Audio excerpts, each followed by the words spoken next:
আসসালামু আলাইকুম। আমার চ্যানেলে আপনাদের সকলকে স্বাগতম। প্রকৃতি কিন্তু বলে দিচ্ছে বঙ্গবন্ধুর কন্যা জননেত্রী শেখ হাসিনা বাংলাদেশে আসার পূর্ব প্রস্তুতি চলতেছে। তিনি কখন বাংলাদেশে আসবে তার আগে আমাদের অনেকগুলো কাজ করতে হবে। তার আগে আমাদের সকল তৃণমূল কর্মীদেরকে চাঙ্গা করতে হবে এবং যারা তৃণমূলে অনেক প্রবলেমের ফেস করতেছে, ফাইন্যান্সিয়ালভাবে দুর্বল আছে, যারা অনেক আর্থিকভাবে সচ্ছল, তারা ওই তৃণমূল কর্মীদেরকে ভালোভাবে দেখতে হবে।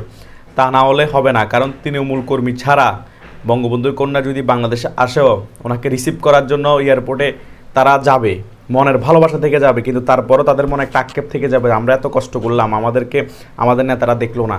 তাই আপনারা তৃণমূল বাঁচান, দল বাঁচবে। দ্বিতীয়ত, বিএনপিরও কথার সুর চেঞ্জ হচ্ছে। তারা বলতেছে ১.৫ বছর ২ বছর পরে যদি নির্বাচন হয় আওয়ামী লীগও মানবে না, আর আমরা তো মানবই না। তার মানে বোঝা যাচ্ছে আওয়ামী লীগ ১০০% নির্বাচন আসবে বিএনপির প্রতিপক্ষ হিসেবে, আর তার নেতৃত্ব দিবে বঙ্গবন্ধুর কন্যা শেখ হাসিনা। কারণ ইন্ডিয়া কখনো আওয়ামী লীগকে ছাড়া নির্বাচন হোক এটা মানবে না এবং মানতে পারেও না, কারণ তাদের এশিয়ার সবচেয়ে কাছের মিত্র হচ্ছে বঙ্গবন্ধুর কন্যা শেখ হাসিনা। এটাই হচ্ছে বাস্তবতা। জিও পলিটিক্সে এশিয়ার মধ্যে কিন্তু বাংলাদেশের সবচেয়ে বেশি প্রভাব রাজনীতির মধ্যে রয়েছে ইন্ডিয়ার। আমেরিকা এত দূর থেকে যতই কুটচাল চালুক কিন্তু সফল হবে না। ইন্ডিয়া কখনো আওয়ামী লীগকে নির্বাচন করতে দিবে না, হয়তোবা নির্বাচনে হস্তক্ষেপ করবে না, কিন্তু নির্বাচনে আওয়ামী লীগ থাকবে, এটা কিন্তু সত্য।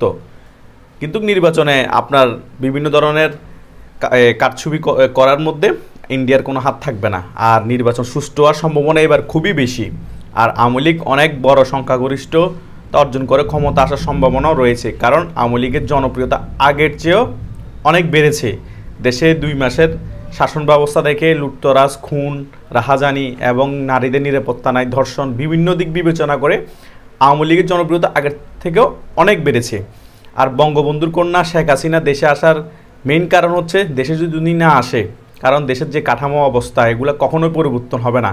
আর গণতন্ত্র যদি প্রতিষ্ঠিত রাখতে হয় ওনাকে লাগবে, কারণ বহুদলীয় গণতন্ত্রের কথা সবাই বলতেছে, এখন বিরোধী দলীয় সবচেয়ে প্রভাবশালী নেত্রী যদি দেশে না থাকে তাহলে গণতন্ত্রের কথা বলে তো লাভ নেই।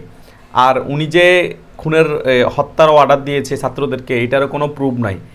প্রতিহিংসার কারণে ওনাকে মামলা দেওয়া হয়েছে প্রত্যেকটা জায়গায়, কিন্তু তার মানে এ না যে উনি খুনের নির্দেশ দিয়েছে। প্রশাসন হয়তো বা স্ট্রিক্টলি ওদেরকে নিয়ন্ত্রণ করার জন্য ফায়ার করেছে, হয়তোবা এখানে জামাত শিবির আন্ডারগ্রাউন্ড থেকে অনেককে মেরে ফেলে প্রশাসনের নাম দিচ্ছে। এখানে অনেক তদন্তের ব্যাপার আছে, ফলাভাবে শুধু নেত্রীকে দোষ দিলে তো হবে না। এগুলা ইন্ডিয়া ডিপ্লোমেসিও বুঝে, বাংলাদেশের ডিপ্লোমেসিও বুঝে। এগুলা বলে শেখ হাসিনাকে বাংলাদেশে আসা থেকে বিরত রাখা যাবে না। উনি খুব শীঘ্রই বাংলাদেশে আসতেছে। সকল তৃণমূলের নেতৃবৃন্দ আপনারা প্রস্তুত হয়ে যান আমাদের নেত্রীকে বরণ করার জন্য।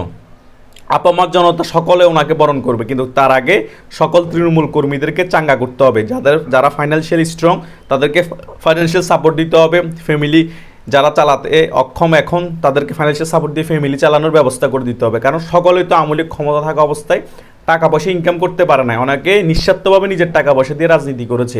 যারা অডল টাকা ইনকাম করেছে তারা ওদেরকে টাকা পয়সা দিয়ে সাপোর্ট করেন, তাহলে দলকেও ভালোবাসবে, আপনাদেরকেও অনেক বেশি ভালোবাসবে। কারণ আগে পেট, তারপরে দল। আপনার পেটে যদি খানা না থাকে আপনার দলের জন্য উজাড় করে কি করবেন? তার ফ্যামিলি সুখে শান্তিতে থাকতে হবে, তাদের ফ্যামিলি চালাইতে হবে। অনেকে রাজনীতি করে, তার কোনো রকমের টাকা পয়সা ইনকাম করে, সে তার ফ্যামিলিটাকে চালায়। এখন রাজনীতি দল পরিবর্তন হয়েছে বা ক্ষমতা পরিবর্তন হয়েছে, এখন তার ফ্যামিলিকে চালাতে তার কষ্ট হচ্ছে, তার টাকা পয়সা ইনকাম নাই, তো সে কী দল করবে? কি শেখ হাসিনা চিন্তা করবে? কি আপনাদের চিন্তা করবে? এটাই বাস্তবতা। আপনারা তার ফ্যামিলি যাতে চালাতে পারে তাদের একটু সাপোর্ট করেন ফাইন্যান্সিয়ালভাবে। অনেকের সাথে কথা হয়, সবাই অনেক প্রবলেম আছে, এই জিনিসগুলো আপনাদের তদারকি করতে হবে। সুসময়ে আমরা সবাই ঘি মাখন সব কিছু খেয়েছি, টাকা পয়সা আমরা ইনকাম করেছি, দুঃসময়ে কর্মীদেরকে আমরা দেখবো না, এটা হবে না। সকল কর্মীদেরকে খবর নিতে হবে, দেখতে হবে। তা না হলে আপনারা যখন জনপ্রতিনিধি হিসেবে আবার নির্বাচন করবেন, কেউ আপনাদের পিছিয়ে থাকবে না। আপনারা একা একা নির্বাচন করে কখনোই জিতবেন না। যেখানে তৃণমূলের কর্মীরা থাকার পরও জিততে কষ্ট হয়ে যায়, সেখানে আপনারা একা কেমনে জিতবেন? তৃণমূল কর্মীদেরকে সে কারণে ভালোভাবে দেখেন, তাহলেই তৃণমূল কর্মীরা আপনাদের পিছিয়ে থাকবে। নেত্রী যখন আসবে হুমড়ি খেয়ে পাগল হয়ে সবাই এয়ারপোর্টে চলে যাবে। অনেকে কষ্ট থাকা অবস্থাও নেত্রী কেমন ভালোবাসে এয়ারপোর্টে যাবে, তারপরে মনের মধ্যে একটা আক্ষেপ থেকে যাবে। সে আক্ষেপ যাতে না থাকে আপনারা সকলেই তৃণমূলকে ভালোভাবে দেখেন। তৃণমূল থাকলে দল থাকবে, তৃণমূল থাকলে জননেত্রী শেখ হাসিনা আমাদের বাংলাদেশের আবারও প্রধানমন্ত্রী হবে। রাজনীতির মেইন ভিত হচ্ছে তৃণমূল, এটাই বাস্তবতা। ধন্যবাদ।